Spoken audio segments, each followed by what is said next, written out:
नमस्कार, उड़ान आईएएस अकादमी के ई लर्निंग प्लेटफॉर्म पर आप सभी का स्वागत है। मैं हूं सुधीर वर्मा और इस वीडियो के अंतर्गत हम देखेंगे सितंबर माह का छत्तीसगढ़ से रिलेटेड करंट अफेयर। पिछले कुछ दिनों से छत्तीसगढ़ का करंट अफेयर और राष्ट्रीय करंट अफेयर की वीडियोस रुकी हुई थी, इसके लिए मैं क्षमा प्रार्थी हूं, पर आपको विश्वास दिलाता हूं कि जल्द ही हम 3-4 वीडियो के माध्यम से इस पूरे महीने के करंट अफेयर्स को कवर कर लेंगे। तो आइए शुरू करते हैं आज का पहला टॉपिक छत्तीसगढ़ के करंट अफेयर का। चलिए, आज का पहला टॉपिक है राजीव गांधी ग्रामीण भूमिहीन कृषि मजदूर न्याय योजना। ठीक है, देखिए अभी हाल फिलहाल में काफी ज्यादा चर्चा में रही है ये योजना। इस योजना के माध्यम से राज्य सरकार ने जो अकुशल श्रमिक हैं, इसके अलावा ऐसे श्रमिक जो कि भूमिहीन श्रेणी के अंतर्गत आते हैं। ठीक, आपको पता होगा कि राज्य सरकार जब सत्ता में आई तब उन्होंने लोगों से यह वादा किया था कि वो सभी श्रेणी के लिए न्याय स्कीम लेकर आएंगी। तो इसी के अंतर्गत आपको पहले ही पता होगा गोधन न्याय योजना जो है वो गौपालकों के लिए लेकर आ चुके हैं, है ना। इसके अलावा राजीव गांधी किसान न्याय योजना, है ना, यह भी लाया जा चुका है। अभी हाल ही में जो भूमिहीन कृषक हैं उनको लाभ पहुंचाने के उद्देश्य से यह योजना जो है वो लाई गई है। ठीक, तो आइए पढ़ते हैं कि इस योजना का शुभारंभ वित्तीय वर्ष 2021-22 से किया गया है। आपको पता होगा कि पिछले बजट में इसके संबंध में प्रावधान भी किया गया था। ठीक, छत्तीसगढ़ देश का पहला राज्य है जिसने भूमिहीन कृषि मजदूर परिवारों को प्रति वर्ष 6,000 रुपए अनुदान देने की योजना प्रारंभ की है। यानी कि इस योजना के अंतर्गत क्या किया जाएगा, जो भूमिहीन कृषक परिवार है उनको वार्षिक रूप से 6,000 रुपए जो है ये दिया जाएगा। ठीक, योजना का लाभ 10 लाख से अधिक भूमिहीन कृषि मजदूरों को मिलेगा। यानी कि हमारे यहां कुल लाभान्वितों की संख्या इससे कितनी होगी, लगभग 10 लाख से अधिक। ठीक है, 10 लाख भूमिहीन कृषक परिवार जो है वो इससे लाभान्वित होंगे। प्रत्येक परिवार के लिए 6,000 रुपए प्रति वर्ष अनुदान राशि सीधे उनके बैंक खाते में जमा कराई जाएगी। ठीक है, बेसिकली इसके लिए एक बाध्यता भी रखी गई है, एक शर्त भी रखी गई है कि ये जो भूमिहीन कृषक परिवार है इसका नाम जो है वो मनरेगा के अंतर्गत पंजीकृत होना चाहिए। ठीक है, यानी कि मनरेगा के अंतर्गत वो कार्यरत होने चाहिए। तो मनरेगा में जिनका नाम लिस्टेड होगा उनको इस योजना के तहत वार्षिक रूप से 6,000 रुपए की राशि जो है वो प्रदान की जाएगी और ये जो राशि है वो सीधे बैंक अकाउंट में अंतरित किया जाएगा। चलते हैं अगले टॉपिक पर। चलिए, हमारा अगला टॉपिक है ग्लोबल इन्वेस्टर्स मीट इन्वेस्टगढ़ छत्तीसगढ़ 2022। देखिए, आपको पता होगा कि राज्य सरकार के द्वारा जो औद्योगिक नीति है उसमें बहुत सारे ऐसे प्रावधान किए गए हैं जिसके माध्यम से जो वैश्विक घराने हैं उनको आकर्षित किया जा सके। तो इसी के अंतर्गत एक ग्लोबल इन्वेस्टर्स मीट का आयोजन जो है वो राज्य सरकार के द्वारा किया जा रहा है। ठीक, इसका आयोजन किया जाएगा 27 जनवरी 2022 से 1 फरवरी 2022 तक। ठीक, कहां पर आयोजित किया जाएगा, रायपुर के मेला मैदान में, यानी कि जो साइंस कॉलेज वाला जो मैदान है वहां पर इसका आयोजन किया जाएगा। ठीक, इसमें आगे पढ़ते हैं कि राज्य सरकार के द्वारा 3.25 साल में 132 एमओयू के जरिए 58,950 करोड़ रुपए का पूंजी निवेश प्रस्तावित है। ठीक है, यानी कि कुल 132 एमओयू जो है राज्य सरकार के द्वारा अलग अलग जो कंपनी है, अलग अलग वैश्विक घराने जो हैं, ठीक है, उनके साथ किया गया है, जिसके माध्यम से कुल 58,950 करोड़ रुपए का जो निवेश है वो छत्तीसगढ़ को प्राप्त हुआ है।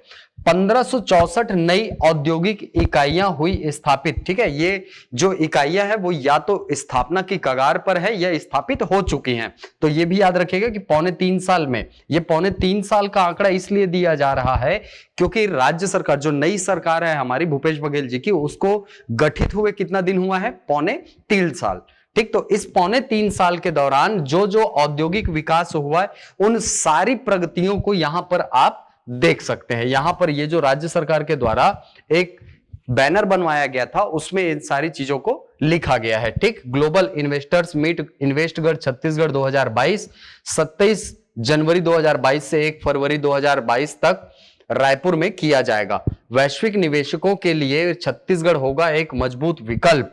3.25 साल में 132 MOU, यही सब डेटा जो कि यहां पर मैंने आपको बताए हैं। इसके अलावा 30,000 से अधिक लोगों को रोजगार मिला है। ठीक है, अब जी सीधी सी बात है कि अगर औद्योगिक इकाइयों का निर्माण होता है, स्थापना होती है, तो वहां पर रोजगार का सृजन होता है और वहां पर सीधे तौर पर बेरोजगारी दर जो होती है वो कम होती है। तो ये जो 3.25 साल का समय बताया जा रहा है, उसके माध्यम से लगभग 30,000 से अधिक लोग जो हैं वो लाभान्वित हो चुके हैं और उनको रोजगार की प्राप्ति हुई है।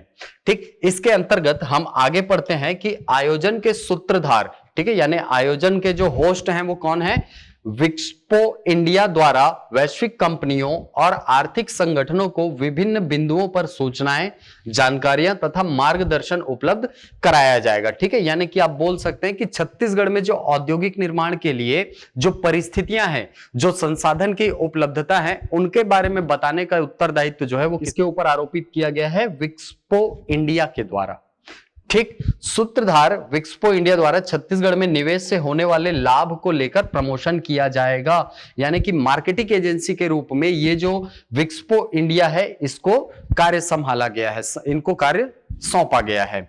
ठीक, छत्तीसगढ़ और देश के व्यापारिक वातावरण को समझने में प्रतिभागियों की मदद करेगा, उनकी जिज्ञासाओं का समाधान करेगा। देखिए, हम लोग के जो छत्तीसगढ़ की जो छवि है, ठीक है, आप कहीं बाहर जाएंगे तो वहां पर जब आप छत्तीसगढ़ बोलेंगे तो कहीं ना कहीं लोगों के मन में ये सवाल जरूर आता है कि ये जो है वो नक्सल प्रभावित राज्य है। तो वहां पर जाहिर सी बात है इन्वेस्ट करने में भी लोग घबराते हैं। तो ये जो विक्सपो इंडिया है, इसके द्वारा क्या किया जाएगा? जो देश के बड़े बड़े औद्योगिक घराने हैं उनको जागरूक किया जाएगा कि भाई छत्तीसगढ़ में ऐसी परिस्थितियां नहीं है, बहुत कम है और केवल एक क्षेत्र तक ये जो नक्सलवाद है वो सीमित है। तो इसके लिए भी जो जिज्ञासाएं हैं जो औद्योगिक घरानों के मन में, उनका भी समाधान जो है वो किया जाएगा। ठीक, इसके अलावा शंकाओं का समाधान करते हुए उनकी बाधाओं को दूर करने में मदद करेगा। ठीक है, जो कि बहुत हद तक औद्योगिक नीति के द्वारा किया जा चुका है। औद्योगिक नीति के द्वारा बहुत सारी रियायतें, बहुत सारे छूट जो है वो उद्योग है उनको प्रदान किए गए हैं। ठीक है, अभी हाल फिलहाल में आपने सुना होगा कि कोरोना संक्रमण काल में जो फार्मास्यूटिकल कंपनी है उनके लिए विशेष प्रावधान हमारी औद्योगिक नीति में शामिल किए गए हैं। ठीक, इसके अलावा और इसके बारे में पढ़ते हैं कि वैश्विक प्रतिस्पर्धी व्यापार के क्षेत्रों के चयन के संबंध में निर्णय लेने में मदद करेगा। अब जाहिर सी बात है उनको जब जानकारी होगी यहाँ के परिस्थितियों के बारे में, यहाँ संसाधनों के बारे में, तो कहीं ना कहीं उनके मन में जागरूकता आएगी और वो चयन के संबंध में निर्णय अच्छे से ले सकेंगे।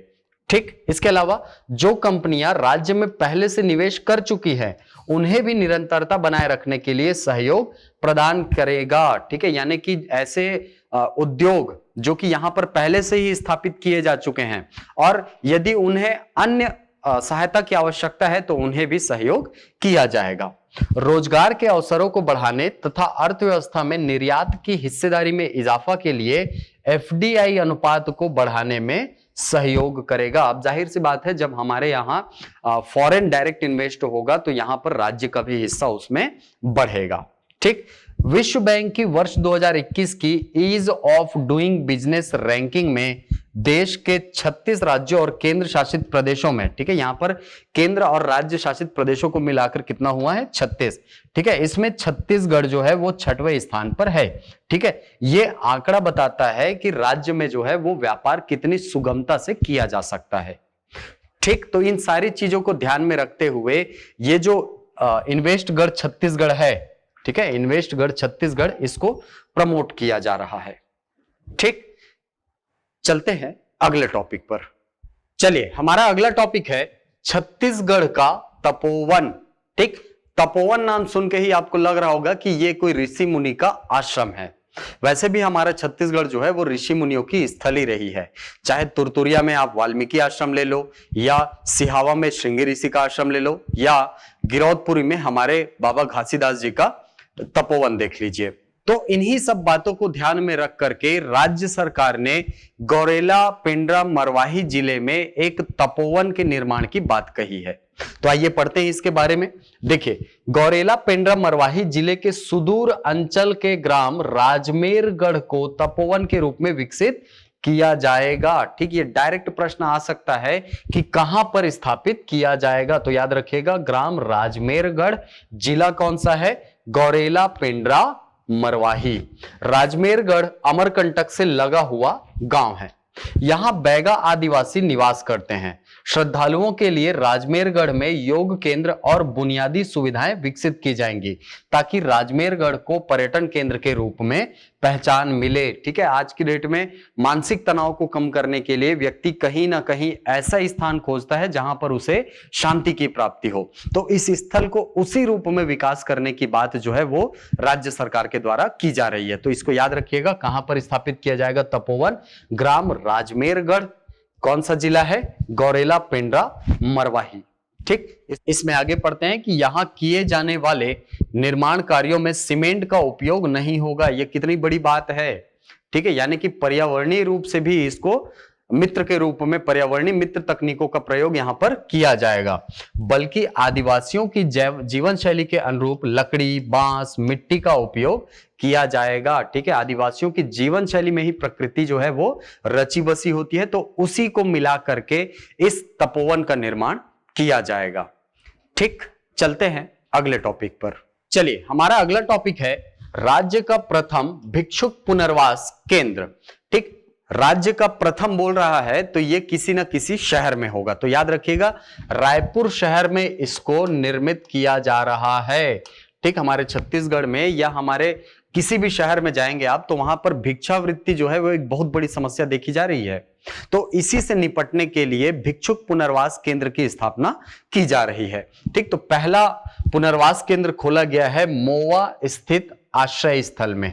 ठीक, भिक्षावृत्ति में लिप्त 21 लोगों को आज पहले दिन केंद्र में कराया गया दाखिल। ठीक है, यानी कि पहले दिन कुल 21 लोगों को इसमें शामिल किया गया है, इसमें आश्रय दिया गया है। शहर को भिक्षुक मुक्त कराने जिला प्रशासन एवं समाज कल्याण की विशेष पहल है। जिला प्रशासन एवं समाज कल्याण विभाग ने शहर को भिक्षुक मुक्त करने अभिनव पहल की शुरुआत की है। आज छत्तीसगढ़ राज्य का पहला भिक्षुक पुनर्वास केंद्र का संचालन मोवा स्थित आश्रय स्थल में प्रारंभ किया गया। ठीक है, यानी कि इसका प्रारंभ जो है वो कहां किया गया है? मोवा में। ठीक, मोवा में एक आश्रय स्थल है जहां पर पहले से ही भिक्षुओं को रहने के लिए स्थान दिया जाता था। उसी स्थान पर भिक्षुक पुनर्वास केंद्र जो है ये स्थापित किया गया है। ठीक, हो सकता है आगामी समय में हमको ये भी देखना मिले कि इस भिक्षुक पुनर्वास केंद्र में भिक्षुकों के द्वारा कोई चीज का निर्माण किया जाए, जैसे कि अन्य स्थलों पर होता है ना, और उनके आय में वृद्धि आगे इसके लिए भी योजना हमको देखने को मिल सकती है। ठीक, चलते हैं अगले टॉपिक पर। चलिए, अगला टॉपिक है शिक्षक दिवस के अवसर पर राज्य स्तरीय आयोजन। ठीक है, आपको पता होगा कि 5 सितंबर को हर वर्ष डॉक्टर सर्वपल्ली राधाकृष्णन की स्मृति में हम शिक्षक दिवस मनाते हैं। ठीक, तो इस वर्ष भी राज्य सरकार के द्वारा शिक्षक दिवस के अवसर पर कुछ आयोजन किए गए हैं। इस आयोजन में 4 महान साहित्यिक विभूतियों के नाम पर 4 शिक्षकों को राज्य शिक्षक सम्मान से नवाजा गया है। ठीक है, इस साल कुल 56 लोगों को नामांकित किया गया था राज्य शिक्षक पुरस्कार के लिए। ठीक है, इसको याद रखिएगा। इसमें से जो 4 पुरस्कार हैं वो विशेष रूप से दिए जाते हैं साहित्यिक विभूतियों के नाम पर। तो इन्हीं विभूतियों के नाम पर जो पुरस्कार दिए गए हैं उसको यहां पर हाईलाइट किया गया है, क्योंकि कहीं ना कहीं एग्जाम में ये आपके लिए इंपॉर्टेंट है। ठीक, तो इसमें सबसे पहले है श्री केशवराम वर्मा। इनको डॉक्टर पदुमलाल पुन्नालाल बख्शी स्मृति पुरस्कार दिया गया है। दूसरे नंबर पर है श्री चोवाराम वर्मा। इनको डॉक्टर गजानन माधव मुक्तिबोध स्मृति पुरस्कार से सम्मानित किया गया है। तीसरे क्रम पर है श्री विजय कुमार शर्मा। इन्हें डॉक्टर मुकुटधर पांडे स्मृति पुरस्कार से पुरस्कृत किया गया है।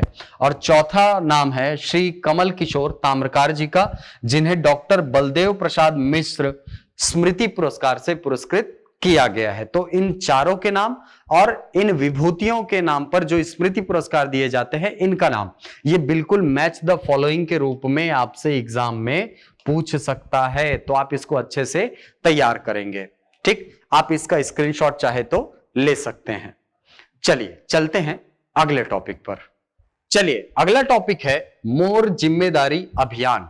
ठीक, अभी आपको पता होगा कि कोरोना वैक्सीनेशन के लिए राज्य सरकार के द्वारा और केंद्र सरकार के द्वारा बहुत सारे काम जो है किए गए हैं। इसके लिए जागरूकता अभियान भी चलाया गया है। आपको पता होगा कि केंद्र सरकार के द्वारा एक कोविन पोर्टल प्रारंभ किया गया था, जिसके माध्यम से आप अपना पंजीकरण कराते हैं और टीकाकरण का लाभ लेते हैं। वहीं छत्तीसगढ़ सरकार के द्वारा सीजी टीका वेब पोर्टल प्रारंभ किया गया था, जिसके अंतर्गत भी आप रजिस्ट्रेशन करा सकते हैं और वैक्सीनेशन पा सकते हैं। ठीक, तो इसी के अंतर्गत एक जन जागरूकता लाने के लिए और 100% वैक्सीनेशन को पूरा करने के लिए एक अभियान चलाया जा रहा है, जिसका नाम क्या रखा गया है? मोर जिम्मेदारी अभियान। इसका उद्देश्य क्या है? प्रदेश में 100% वैक्सीनेशन। ठीक, इस योजना का संचालन यूनिसेफ और एकता परिषद सहित अन्य स्वयंसेवी संस्थाओं के सहयोग से किया जा रहा है। अगर लाभान्वितों की संख्या की बात करें तो राज्य के 20 जिलों के दुर्गम 600 गांव के जो निवासी हैं, यानी जो 20 जिले हैं हमारे यहां, उनके यहां कुल 600 ऐसे गांव हैं जो कि एकदम दुर्गम वाले क्षेत्र में हैं, यानी कि एकदम इंटीरियर इलाका है।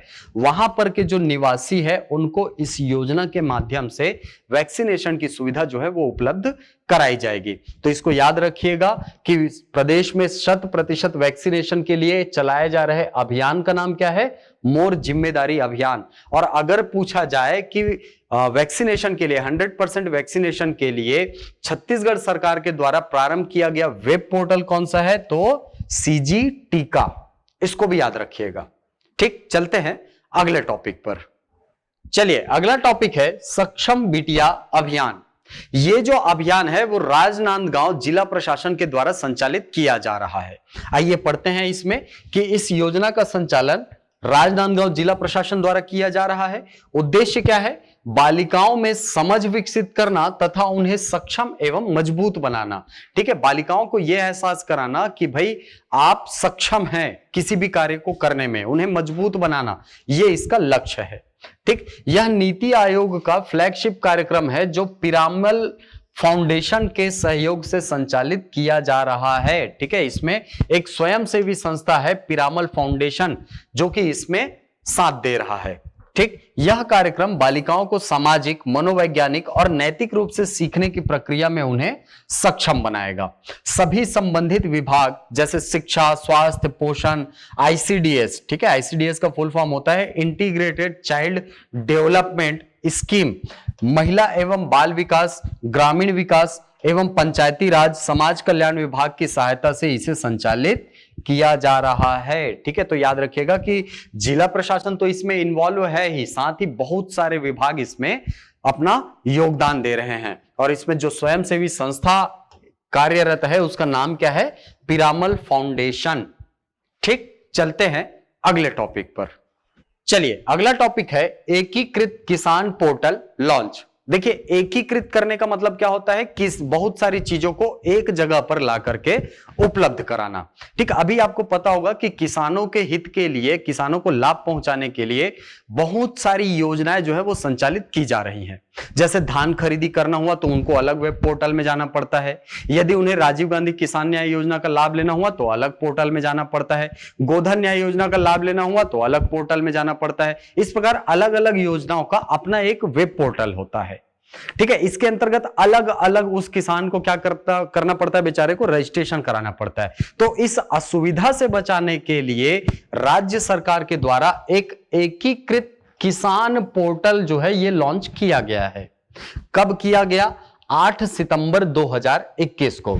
ठीक है, जो लोग पीएससी का फॉर्म भरते हैं या एसएससी का जो फॉर्म भरते हैं उनको पता होगा कि उनकी आईडी एक बार बनती है, उनको आईडी पासवर्ड मिलता है। और अगर कोई फॉर्म आता है एसएससी में या सीजीपीएससी में तो आप डायरेक्ट जाकर के उसमें अप्लाई करते हैं डायरेक्ट, है ना। तो वही सुविधा जो है अब इसके माध्यम से प्रदान की जाएगी किसानों को। उनकी एक आईडी बनाई जाएगी और उस आईडी के माध्यम से अलग अलग स्कीम्स में वो डायरेक्ट उस लिंक में जाकर के अप्लाई कर पाएंगे। इस योजना के अंतर्गत क्या क्या मिलेगा? देखिए, राजीव गांधी किसान न्याय योजना, समर्थन मूल्य पर धान खरीदी, मुख्यमंत्री वृक्षारोपण प्रोत्साहन योजना तथा कोदो कुटकी रागी उपार्जन योजना का लाभ लेने के लिए किसानों को पोर्टल पर एक बार ही कराना होगा पंजीयन। एक ही बार पंजीयन कराएंगे आप। ठीक है, और जब इसका लिंक खुलेगा तो वहां जाकर के आपको केवल अप्लाई करना होगा, केवल नाम देना होगा कि हाँ भाई ये व्यक्ति जो है वो रजिस्टर होना चाहता है। आपके सारे डिटेल जो है वो आपको फिर से भरने नहीं पड़ेंगे। ठीक, तो ये इसका एक लाभ होगा। इसका और क्या लाभ होगा? किसानों के लिए आसान होगी पंजीयन की प्रक्रिया। अब जाहिर सी बात है, संक्षिप्तीकरण हो रहा है तो वो आसान हो जाएगी। दूसरी चीज, योजनाओं के क्रियान्वयन, प्रबंधन, पर्यवेक्षण और रिपोर्टिंग में होगी सहूलियत। ठीक है, राज्य सरकार को समय समय पर मूल्यांकन की आवश्यकता होती है। ठीक है, कि कोई योजना कहां तक चली है, कितने लोग इससे लाभान्वित हुए हैं, ये सब मूल्यांकन के अंतर्गत आते हैं। तो इस मूल्यांकन को करने में भी राज्य सरकार को काफी सहूलियत होगी। ठीक, चलते हैं अगले टॉपिक पर। चलिए, अगला टॉपिक है बॉक्सिंग गोल्ड विजेता सुश्री दुर्गा चंद्राकर। ठीक है, चर्चित व्यक्तित्व से है और काफी इंपॉर्टेंट है आपके लिए। क्यों चर्चा में है? देखिए, SBKF इंटरनेशनल चैंपियनशिप, ठीक है, इस आयोजन में इन्होंने गोल्ड मेडल जीता है। कौन से खेल से संबंधित है? तो याद रखिएगा, बॉक्सिंग से संबंधित है। बॉक्सिंग को काफी ज्यादा प्रमोट किया जा रहा है। ठीक है, तो इसी के अंतर्गत इन्होंने ये जो SBKF इंटरनेशनल चैंपियनशिप है वहां पर गोल्ड मेडल जीता है। इस प्रतियोगिता का आयोजन 10 से 15 अगस्त 2021 के बीच पोखरा, नेपाल में किया गया था। ठीक है, आपने इस आयोजन के बारे में आकर्षी कश्यप का नाम सुना होगा। ठीक है, वो भी यहीं से जीतकर आई थी और काफी ज्यादा उन्होंने प्रसिद्धि प्राप्त की थी। ठीक, अंडर 30 आयु वर्ग में बॉक्सिंग में उन्होंने प्रथम स्थान प्राप्त किया है और ये गरियाबंद जिले के छूरा की निवासी हैं। ठीक, यहां पर आप फोटो में देख पा रहे हैं, ये हैं दुर्गा चंद्राकर जी। ठीक है, जिन्होंने अभी गोल्ड मेडल जीता है SBKF इंटरनेशनल चैंपियनशिप में। ठीक, चलते हैं अगले टॉपिक पर। चलिए, अगला टॉपिक है मिलेट मिशन। ठीक, अभी हाल फिलहाल में इतने ज्यादा चर्चा में है, ये क्यों है? देखिए, सबसे पहले आपको पता होना चाहिए मिलेट का अर्थ। मिलेट का अर्थ होता है मोटा अनाज। जैसे हमारे यहाँ रागी होता है, कोदो होता है, कुटकी होता है ना, ये क्या है? ये सारे के सारे मिलेट के अंतर्गत आते हैं। ठीक, मिलेट मिशन के अंतर्गत कुल 14 ऐसे राज्यों को चिन्हांकित किया गया है जो कि कोदो, कुटकी या मोटे अनाज के उत्पादन में प्रसिद्ध हैं। ठीक है, या ऐसा बोल सकते हैं कि जहां पर अच्छी मात्रा में कोदो, कुटकी या रागी का उत्पादन होता है। ठीक, यहां पर प्रारंभ किया गया है मिलेट मिशन। ठीक, और क्या किया जाएगा? इन मिलेट्स का प्रसंस्करण किया जाएगा। प्रसंस्करण करेंगे तो सीधी सी बात है औद्योगिकरण बढ़ेगा, इसके अलावा रोजगार के अवसर बढ़ेंगे। तो कोदो, कुटकी और रागी के माध्यम से प्रसंस्करण यूनिट का निर्माण करना और प्रसंस्करण यूनिट के माध्यम से रोजगार का निर्माण करना, ये इस मिलेट मिशन का मूल लक्ष्य है। ठीक, आइए पढ़ते हैं कि मिलेट्स के प्रसंस्करण और वैल्यू एडिशन से किसानों, महिला समूहों और युवाओं को मिलेगा रोजगार। ठीक, इसके लिए MOU किसके साथ किया गया? देखिए, Indian institute of millet research Hyderabad और राज्य के मिलेट मिशन के अंतर्गत आने वाले जिलों के कलेक्टरों के बीच MOU होगा। ठीक है, कुल याद रखिएगा 14 जिले हैं जिन्होंने IIMR, ठीक है, इसको शॉर्टकट में भी दे सकता है, ये होता है IIMR, Indian institute of millet research Hyderabad में स्थित है। ठीक, देश विदेश में कोदो, कुटकी, रागी जैसे मिलेट की बढ़ती मांग को देखते हुए मिलेट मिशन से वनांचल और आदिवासी क्षेत्रों के किसानों की न केवल आमदनी बढ़ेगी बल्कि छत्तीसगढ़ को एक नई पहचान मिलेगी। वहीं मिलेट्स के प्रसंस्करण और वैल्यू एडिशन से किसानों, महिला समूहों और युवाओं को मिलेगा रोजगार।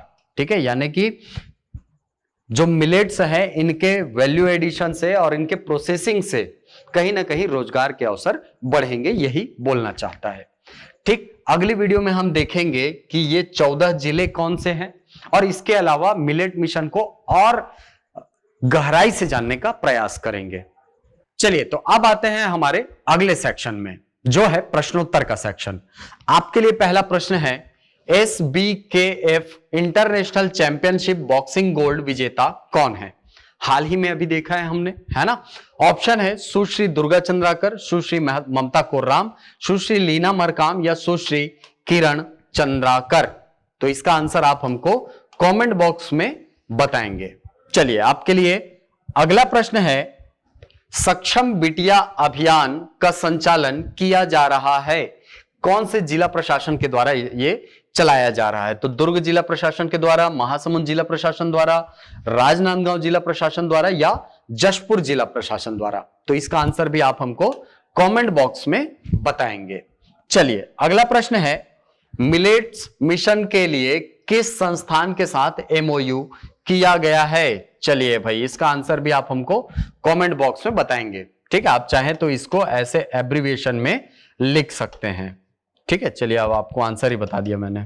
चलिए अगला प्रश्न है, राजीव गांधी किसान न्याय योजना समर्थन मूल्य पर धान खरीदी, मुख्यमंत्री वृक्षारोपण प्रोत्साहन तथा कोदो कुटकी रागी उपार्जन योजना का लाभ लेने के लिए बनाए गए पोर्टल का नाम क्या है? आपको बताया था कि एक इंटीग्रेटेड संरचना बनाई गई है, एक पोर्टल बनाया गया है, उस पोर्टल का नाम क्या रखा गया है? तो देखिए ऑप्शन है राजीव एकीकृत पोर्टल, ई किसान पोर्टल, एकीकृत किसान पोर्टल या ई न्याय पोर्टल। तो इसका आंसर भी आप हमको कमेंट बॉक्स में बताएंगे। चलिए अगला प्रश्न है, मोर जिम्मेदारी अभियान का उद्देश्य क्या है? ऑप्शन है प्रदेश में 100% वैक्सीनेशन, महिला सशक्तिकरण, बाल सुरक्षा या वन्य जीव तस्करी को रोकना। तो अभी थोड़ी देर पहले ही हमने देखा है ये अभियान को, तो इसका आंसर भी आप हमको कमेंट बॉक्स में बताएंगे। तो ये थे सितंबर माह के समसामयिक घटनाक्रमों के अंतर्गत कुछ ऐसे महत्वपूर्ण घटनाक्रम जो आपके एग्जाम के लिए इंपॉर्टेंट है। आशा करता हूं ये वीडियो आपको पसंद आया होगा। यदि वीडियो पसंद आए तो इसे लाइक करें, शेयर करें, यूट्यूब पर कमेंट करें, अपना उत्तर दें। मिलते हैं अगली कक्षा में कुछ नई जानकारियों के साथ, कुछ नए प्रश्नों के साथ। तब तक के लिए धन्यवाद।